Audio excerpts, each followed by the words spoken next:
Welcome to the American Idiot.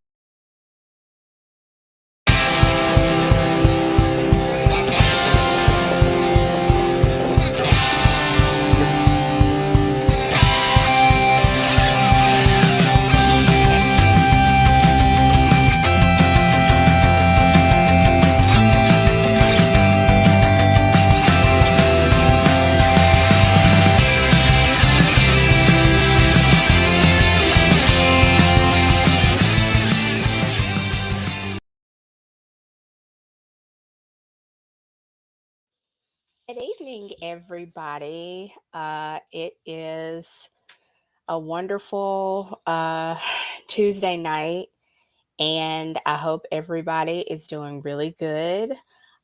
This is actually the last show that we're going to do of Positive Tea with Fee here in Black History Month. So this is the last Black History Month show. Just want to be clear about what I mean. And I hope everybody is having a wonderful week. It's been busy, but it has been good. So thanks everyone for tuning in. So the topic that we are ending our Black History Month segment with here is titled Historically Empowered. And the reason I chose the historically empowered is because that's really all that Black History Month has been about for me. It's been about empowerment, it's been about gaining more knowledge, some things that I already knew, going over those things, getting a better understanding, and then some things that I didn't know. So it's really been all about empowerment, all about knowledge, and all about expounding on things that I knew before. And so it's one of those things that I've really enjoyed. And I think every single year during Black History Month, I learn more. And I think it's important for us as African Americans and as people in general to learn something about every culture. But when it comes to your own origin, your own history, your own DNA, I think it's important to study that all throughout the year. But in specifics, this month has been a learning experience. So thank you all for joining me, and I hope you guys have been empowered as well. Uh, and just to shine some more light on Black history, Carter G. Woodson is referred to as the father of Black history. And he's actually one of the first scholars to study the history of African Americans. And he was actually born a slave. And he is the founder of the Journal of the Negro History in 1916. And he didn't go to high school until he was 20 years old. Uh-huh. And he actually was educated at Harvard University. So he is actually the one that is attributed that because he was the one to first get it, recognized and to actually dive into our history. So that's why he's given that term. Not to say that there wasn't, others who might have did research or started in one way or another, but on an official level, that would have been Carter G. Woodson. So that's something that I felt like was very, very interesting as well. The first title, the first subject, I'm sorry, that I wanted to go into is the focus of everything. And after learning a lot of the origins of a lot of things that we already knew or expounded upon, it's it's the where do we go from here. And I think, as I mentioned, every year you're going to be able to expound on something and go a little deeper, a little bit more.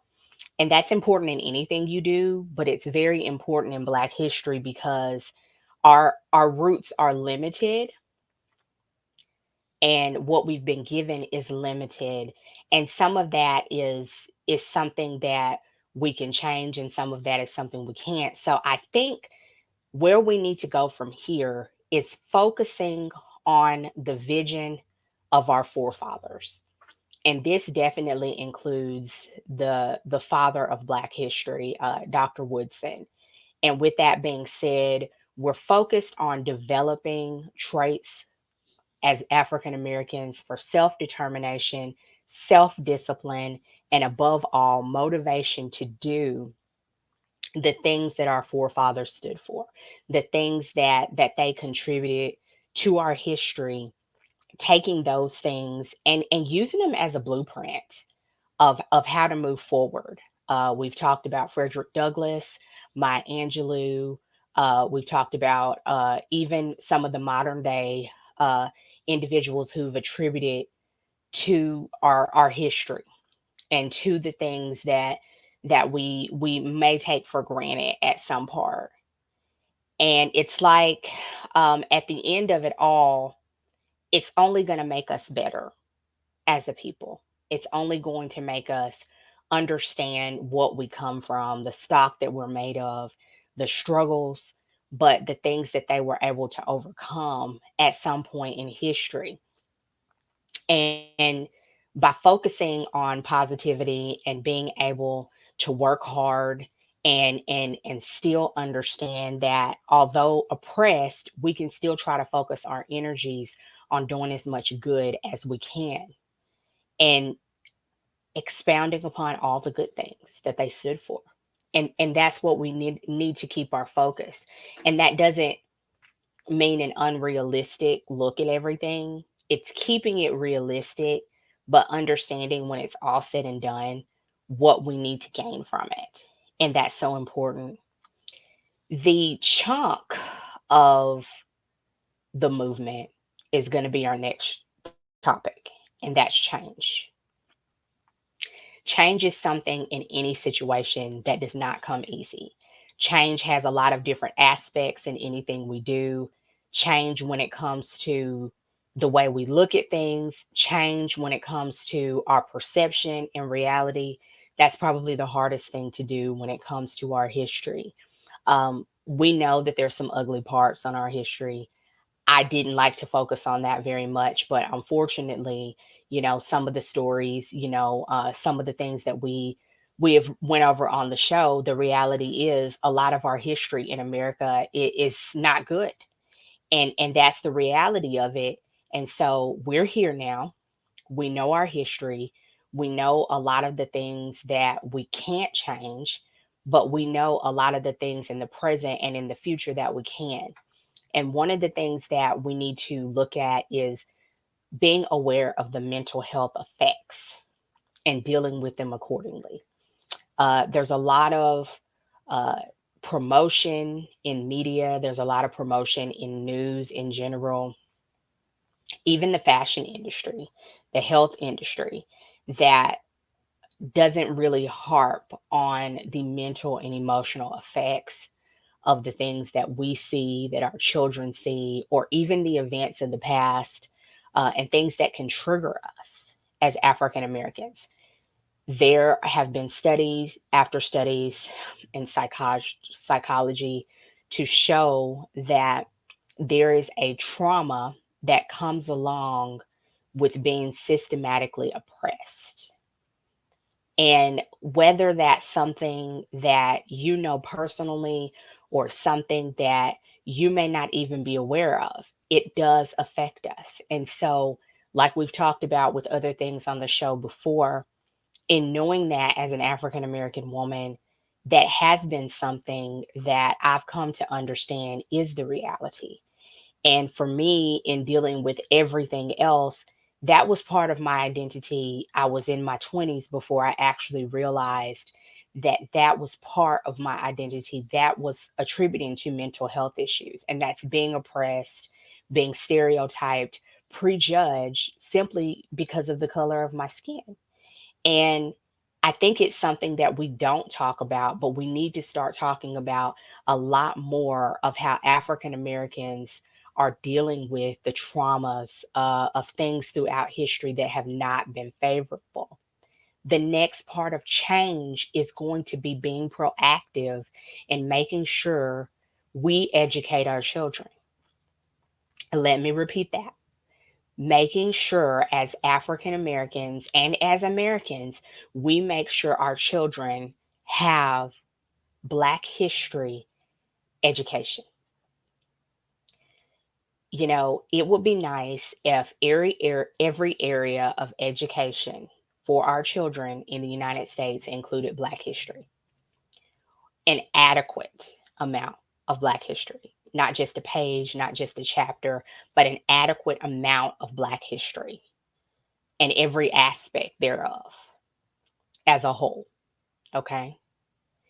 It would be wonderful if there was a systematic, consistent area of of control of influence that made sure all of the history classes gave a Black history lesson that would suffice or at least hit most of the surface or the foundation of African American history. But the reality is, we're not there yet. And until we are there, and even when we get there, we as parents and also as African Americans that may or may not have children and other Americans need to make it a point of educating our children. It's our responsibility to give them what they lack. It's our responsibility to make sure that we provide enough creativity and time, unity, factual resources, making that knowledge available to the next generations. See, we have to get to a point where we stop talking about what's not being done and start doing. And that starts in the home. That starts with educating and making the next generations aware of their history and of our history. So this is not just for our children, this is for all American children. We have to make an effort to create what is lacking. And that is a clear line of education. And that change starts with me and it starts with you. And these things are not going to happen overnight. There's so many ways that we can spread the word. There's so many things we can start in our own community, our own street, our own counties, to get the word out there and try to have as many platforms, as many sources of Black history education that we can get out there. And the more people know that there's an avenue, the more they will be able to take advantage of those and make sure each generation after us gets the information that they need. It has to start somewhere. We have to stop putting the paramount responsibility on educators. It starts in the home. And that also has to do with African American history. When you're sitting down, instead of just talking about the weather or other current events in fashion or anything that is opposite of Black history. If that's an area that's lacking in education, we have to fill that void. And the best way to do that is by providing factual resources that don't exist. And that's going to take some effort, commitment, consistency, and creativity, but it can be done. And so, to continue to get the word out there and make sure that those that don't know, like Maya Angelou said, you know better, you do better. So once you know better, you got to start doing better. And that's the bottom line of it all. And this is the way that African American history is not just going to be in a 28-day month, unless it's a leap year, which makes it 29. It starts with the change, and that change starts with us. The next thing that I want to say to dive into is measurement. After you know the focus of Black history, the origin, the importance, after you have made a commitment to change, you've got in there, you've created ways to start small, and you've put the blueprint, the foundation, the architecture of what we're going to do to make sure that we get the word out there. When we have made it the norm to see available literature, available platforms, available venues all about Black history. How are we going to measure that? How are we going to go from the focus and the change and what is necessary? The way we do that is to shine the best light on Black history. As I said earlier, that's not going to always be the easiest thing. There are still things that we have to do here in America. There's still a lot of things to work out. There's still a lot of things we don't know, even as African Americans. I'm African American. Like I told you, there's some things that I've learned this month, every Black History Month. I'm always learning. And although it's not the only time that I'm making myself available to receive that information, there's always new things. And I'm 40 years old. So that means that those that are older or younger, there may be gaps that need to be filled. And I'm going to be able to measure that by seeing how it's best to highlight and getting the feedback that's necessary. And how we get that feedback is by the next generations asking questions, making sure they're comfortable asking questions, making sure we're representing ourselves with pride, making sure we're setting an example for the younger people to represent African American pride and love. There are so many dark areas, the period of slavery, discrimination, not having the civil rights before the civil rights movement. And there's still so many things that we can harp on. And those things need to be discussed, you know? But there's a difference in being woke and being negative. You need to be aware of all parts, the good, the bad, the ugly, because it's all there and it's all factual. Okay. But everything is not up for debate. And I'll tell you the things that are not up for debate.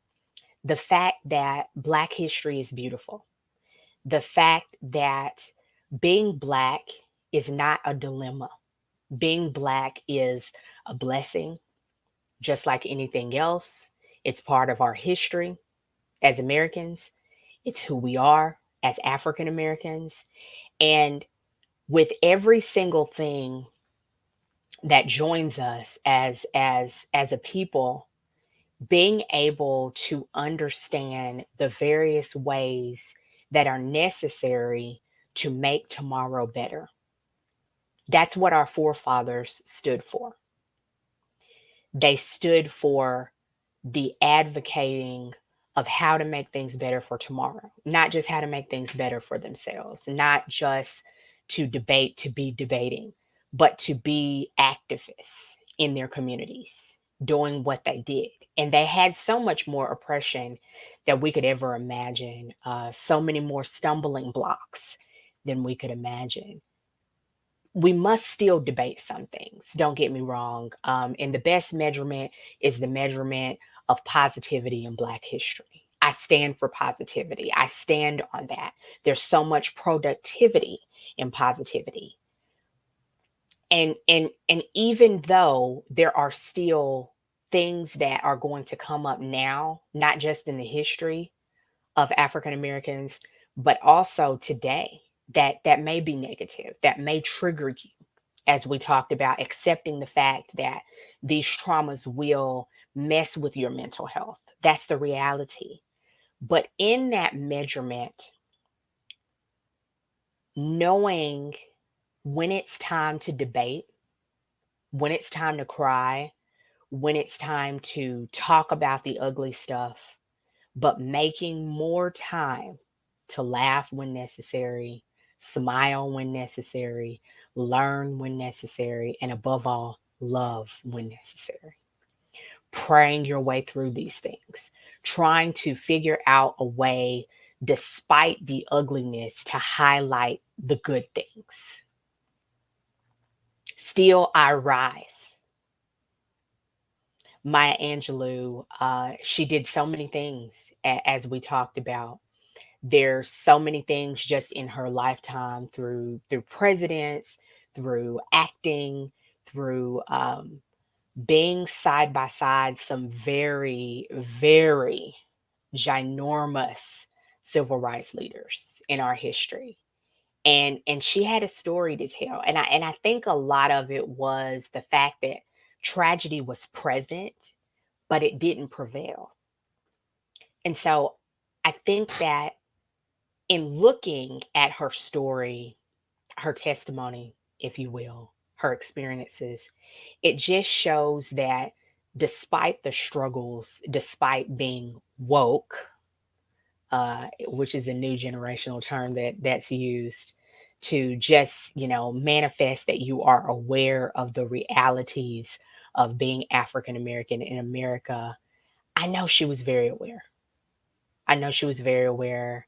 I know why the cage bird sings.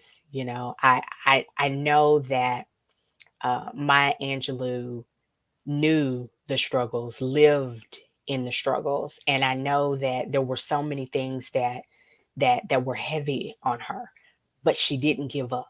She didn't wallow in those things. And for Frederick Douglass to become free and to be able to be an activist, to be able to do so many things, speak so fluently about things that he felt, things that he lived, and things that he knew needed to be different. And although those two came from very, very different time periods, the message is still the same. Getting to the other side requires more than just being comfortable in your own area, being comfortable in your own misery, or even being comfortable in your own happiness.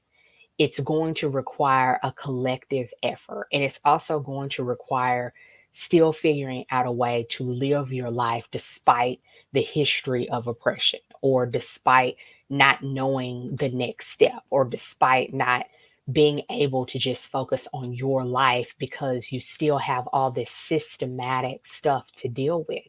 So I just thought it was important tonight for us to talk about the things that matter as a whole. There's so many things that we have to look at that contribute to our peace as African Americans, contribute to our history.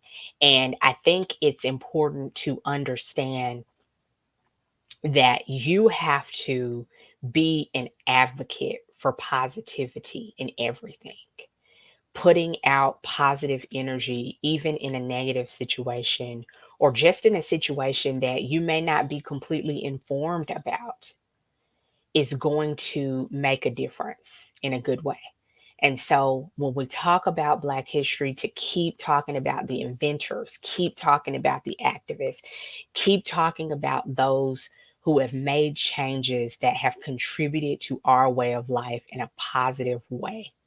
It's going to set the stage for more inventors, more activists, more Black heroes, more powerful African Americans.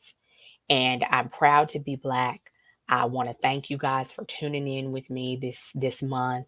It's been an amazing month to be able to reflect on Black history, to be able to share some very, very powerful videos with you, to be able to talk about heroes of mine, and to just kind of give you my heart and the way I have chosen to share the reflection of Black History Month with you, and to be able to dive in and give you my perspective. And I appreciate the feedback on various social media platforms. I appreciate those who have continued to support the show. This month is no different. I love the feedback. I appreciate the support. And thank you so much for celebrating Black History Month with me and being here and tuning in to another episode of Positive Tea with P. Thank you so much. Love you. See you next week. Bye bye.